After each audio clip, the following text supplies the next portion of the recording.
So in kinetics, the main concept deals with rate and rate laws.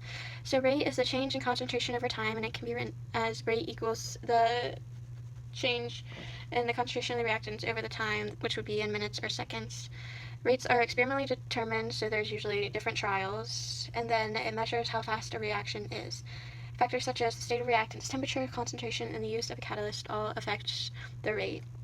The second concept is differential rate laws, and it's how changing the concentration of each reactant changes the rate of the reaction. And the rate law is written as rate equals K times the concentration of A to the n power times the concentration of B to the n power. And A and B would be the concentrations of the reactants, and M and N are the orders of the reactants, which are determined experimentally. And so only the reactants are used in the rate law. There are no products that are used. The third concept is half-life, and half-life is the time needed for the concentration of the reactants to reach half or half of its initial value. And this time to reach the half concentration is dependent on K, not the initial concentration. So these formulas all include K to help you figure out the half-life. But the half-life remains constant in a first-order reaction. The fourth concept is integrated rate laws, and it is how the molarity of one reactant decreases over time, and it's dependent on the order of the reaction. There are different graphs that help you determine the order of the reaction based on the integrated rate law. And the graphs with a linear, like the most linear line, is going to be that order for that specific reaction. So if it's a straight line for a graph representing the natural log of a concentration, then that graph would be first order, because the natural log means first order. The fifth concept is reaction mechanism. Reaction mechanisms can happen in multiple steps or single steps. So in single-step reactions, the rate is determined by that single step. But in multi-step reactions, the rate-determining step is a slow step, and that is the step that is used to determine the rate law.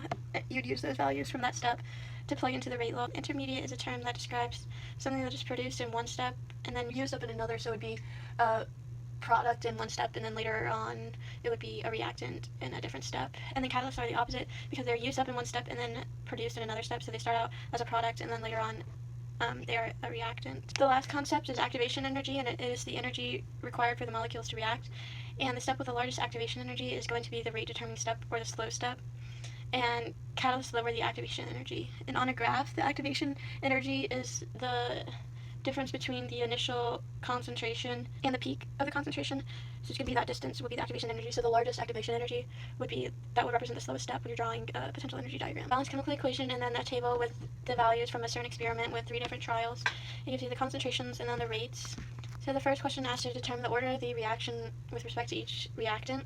So for the first reactant, what you do is you take the 2 trials and you write the rate law out for each trial. So and you put them over top of one another. So for the first one, I did rate 2 over rate 1, or trial 2 over trial 1. So you write out the rate law for trial 2 and then put that over the rate law for trial 1, including your K and then the orders.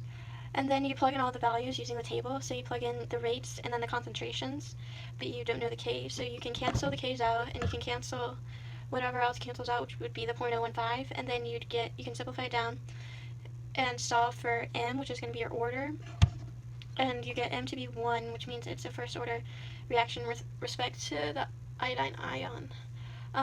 For the second reactant, you do the same exact thing. You write the rate law, pick 2 trials, write the rate laws out, and then you plug in all the values, but for this one you also plug in the order that you found from your first calculation you plug that in for M, and then you still solve for N, and we found that to be 1, which means it's first order. The next question asks what the rate law is that is consistent with the calculations from part A, and so rate law is rate equals K times the concentration of the reactants to the whatever order that it is, and then so it would be rate equals K times concentration of iodine ion to the first power because it's first order, and then times the chloride ion to the first power because it's also first order.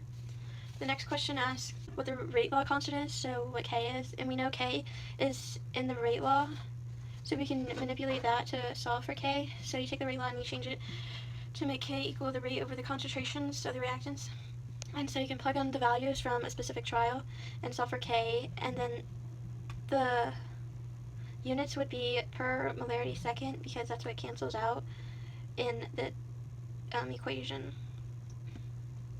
And then for C, it asks what the vertical axis would be, and it says in the problem that it is a first order reaction, which means that you'd use the natural log of the concentration because that's what is associated with the first order reaction. So it would be the natural log of H2O2 for the y-axis.